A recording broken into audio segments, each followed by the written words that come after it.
बिस्मिल्लाहिर्रहमानिर्रहीम। अस्सलाम वालेकुम डियर स्टूडेंट्स। सो आज हम अपना क्लास 12 का केमिस्ट्री का चैप्टर नंबर 7 हमने स्टार्ट किया था पिछले लेक्चर में। सो आज हम टॉपिक नंबर 7.2 दूसरा टॉपिक हम स्टडी करने जा रहे हैं, ठीक है, which is some features of organic compounds. यानी कि अब हम ऑर्गेनिक कंपाउंड की कुछ जो प्रॉपर्टीज हैं, जो खास फीचर्स हैं, उनको हम स्टडी करेंगे। ठीक है, सबसे पहले हम स्टडी करेंगे नेचर ऑफ कार्बन। जब हम कार्बन की बात करते हैं तो कार्बन हमारे पास एक्ट कर रहा होता है एज अ लिंकेजर,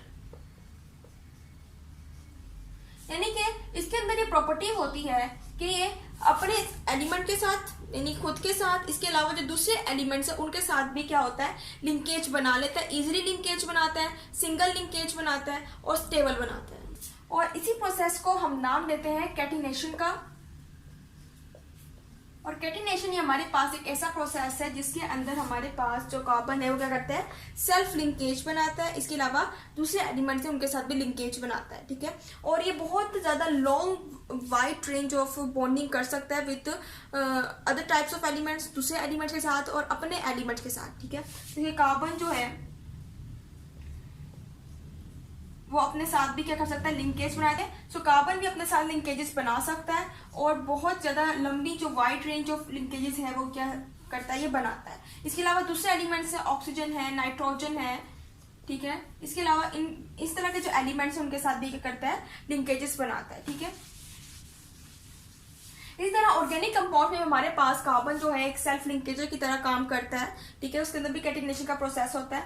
और ऑर्गेनिक कंपाउंड्स हमारे पास बहुत ज्यादा लॉन्ग होते हैं। ठीक है, बहुत ज्यादा उनकी रेंज जो होती है वो वाइड होती है। सो उसके हिसाब से कार्बन जो है वो बहुत ज्यादा लॉन्ग चेन्स बनाता है, लॉन्ग लिंकेजेस बनाता है विद द सेल्फ लिंकेजेस। ठीक है ना, यानी कि अपने साथ बना लेता है या फिर दूसरे एलिमेंट के साथ बनाता है इन द ऑर्गेनिक कंपाउंड्स। ठीक है, जब हम नॉन आयनिक कैरेक्टर की बात करते हैं तो ऑर्गेनिक कंपाउंड्स का जो कैरेक्टर है वो नॉन आयनिक है। मींस के ऑर्गेनिक कंपाउंड्स के अंदर जो बॉन्डिंग होती है वो होती है कोवलेंट बॉन्डिंग।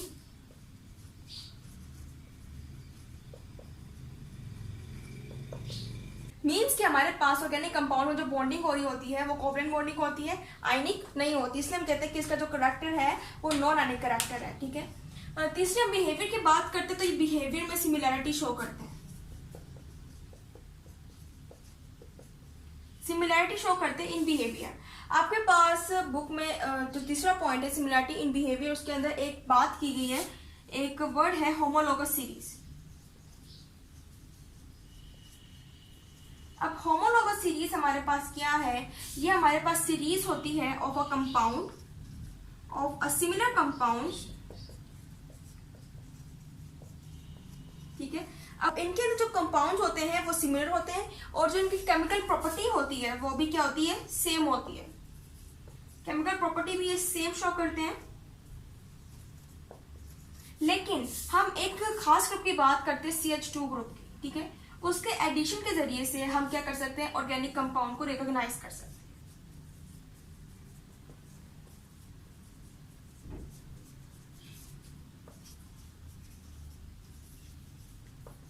ठीक है, क्योंकि हम कह रहे हैं कि हमारे पास जो ऑर्गेनिक कंपाउंड्स है वो मिलियंस की तादाद में, तो हम हर किसी को स्टडी जो है वो इजीली नहीं कर सकते। लेकिन हमारे पास इनकी जो प्रॉपर्टी है वो होती है होमोलोगस सीरीज। मीन्स कंपाउंड तो सिमिलर होते हैं और केमिकल प्रॉपर्टी भी सेम होती है, लेकिन सिर्फ इस ग्रुप के अंदर चेंजेस के जरिए से हम एक ऑर्गेनिक कंपाउंड को रिकॉग्नाइज कर सकते हैं। ठीक है, तो इस तरह से हमारे पास जो ऑर्गेनिक कंपाउंड की स्टडी है वो क्या होती है, ईजी हो जाती है। इसके अलावा कम्प्लेक्सिटी की बात करते हैं तो बहुत ज्यादा कम्प्लेक्स होते हैं, इनका स्ट्रक्चर कम्प्लेक्स होता है। जैसे हम स्टार्च की बात करते हैं, स्टार्च का हमारे पास फॉर्मूला है C6H10O5 इंटू N। अब इधर जो हमारे पास N है वो शो कर रहा है कि नंबर जो है स्टार्च के वो क्या है, थाउजेंड्स, सेवरल थाउजेंड्स, कई थाउजेंड जो है, कई हजार जो है स्टार्च की अमाउंट जो है वो मौजूद हो सकती है। इसके अलावा हम प्रोटीन की बात करते हैं, उनका स्ट्रक्चर भी बहुत ज्यादा कम्प्लेक्स होता है। ठीक है, हीमोग्लोबिन की बात करते हैं, हम अपनी बॉडी में हीमोग्लोबिन एक तरह का मॉलिक्यूल है जो कि ऑक्सीजन कैरी करता है। ठीक है ना, ब्लड भी कैरी करता है। ठीक है, अब उनका जो स्ट्रक्चर होता है वो बहुत ज्यादा डिफिकल्ट होता है, कम्प्लेक्स होता है और वो थाउजेंड्स या मिलियंस की तादाद में मौजूद होते हैं। ठीक है, प्रेजेंट होते हैं। जैसे हम ऑर्गेनिक कंपाउंड्स में बात करते हैं कि ये प्रॉपर्टी शो करता है आइसोमेरिज्म की। आइसोमेरिज्म हमारे पास क्या होता है कि इसमें मोलिक्यूलर फॉर्मूला जो है वो तो सेम होता है। जबकि स्ट्रक्चरल फार्मूला जो स्ट्रक्चर होता है वो डिफरेंट हो जाता है। ठीक है, जैसे कि हम बात कर लेते हैं जी हमारे पास C2H6O की। अगर मैं इसको डिफरेंट मॉलिक्यूलर फार्मूला के साथ लिखना चाहूँ तो मैं लिख सकती हूँ, जैसे कि फॉर एग्जांपल मेरे पास CH3OCH3। ठीक है, अब इधर आप देखेंगे सारी जो रिक्वायरमेंट है वो कंप्लीट हो रही है। मेरे पास कार्बन 2 थे, एक कार्बन दूसरा कार्बन, H जो है वो 6 है, 3 and 3 6 एंड O मेरे पास ये कंप्लीट हो गया। ठीक है, अगर मैं इसको दूसरी तरीके से लिखना चाहूँ, फॉर एग्जांपल मेरे पास CH3 CH2 एंड OH। अब इधर भी रिक्वायरमेंट पूरी हो रही है। मेरे पास 3 2 1 6 हाइड्रोजन है, 2 कार्बन है, 1 हाइड्रोजन है। ठीक है, अब मोलिक्यूलर फॉर्मूला जो है हमारे पास वो तो सेम है, मीन्स के रिक्वायरमेंट पूरी हो रही है। मीन्स के इनमें कार्बन भी 2 है, हाइड्रोजन भी 6 है, ऑक्सीजन भी 1 है, लेकिन इनका स्ट्रक्चरल फॉर्मूला डिफरेंट हो जाता है। जैसे कि हमारे पास क्या है, ईथर है और ये हमारे पास है अल्कोहल। सो इस तरह से हमारे पास जो मोलिक्यूलर फॉर्मूला है वो तो सेम रहता है। ठीक है, लेकिन जो स्ट्रक्चरल फॉर्मूला है वो क्या होता है, डिफरेंट हो जाता है। लेकिन जो मोलिक्यूलर फॉर्मूला की बात करें तो हमारे पास सेम है। ठीक है, सो ये हमारे पास जो है आइसोमेरिज्म की प्रॉपर्टी है जो कि ऑर्गेनिक कंपाउंड हमारे पास शो करते हैं। रेट ऑफ रिएक्शन की बात करते हैं तो हमारे पास ये रिएक्ट करते हैं बहुत स्लोली, क्योंकि इनके अंदर कोवलेंट बॉन्डिंग होती है। बॉन्डिंग जो होती है वो कोवलेंट होती है, मीन्स के स्ट्रॉन्ग होती है। सो उसको तोड़ने के लिए, ब्रेक डाउन करने के लिए हमारे पास जो रेट ऑफ रिएक्शन है वो क्या करता है, स्लोली वर्क करता है। यानी कि ऑर्गेनिक कंपाउंड कोई भी है वो स्लोली क्या करेगा, रिएक्ट करेगा। ठीक है, इसके अलावा आखिरी जो प्रॉपर्टी है वो है सोल्युबिलिटी, कि हमारे पास ऑर्गेनिक कंपाउंड्स हैं वो वाटर में कम डिसॉल्व होते हैं, मीन्स के वाटर में डिसॉल्व नहीं होते ना होने के बराबर।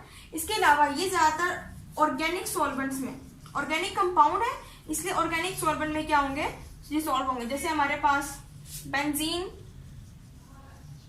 ईथर। ठीक है, तो इस तरह की चीजें जो है हमारे पास ऑर्गेनिक सॉल्वेंट जो है उसके अंदर हमारे पास ऑर्गेनिक कंपाउंड डिसॉल्व हो पाते हैं, लेकिन वाटर में ये सोल्यूबल नहीं होते, क्योंकि ये हमारे पास प्रॉपर्टी शो करते हैं नॉन पोलर की। सो ये था आज का हमारा लेक्चर। उम्मीद है आपको लेक्चर समझ आएगा। तो इंशाल्लाह अगले लेक्चर में मजीद जो टॉपिक्स हैं चैप्टर नंबर 7 के हम उसको लेकर चलेंगे। ठीक है, सो तब तक के लिए अल्लाह हाफिज़।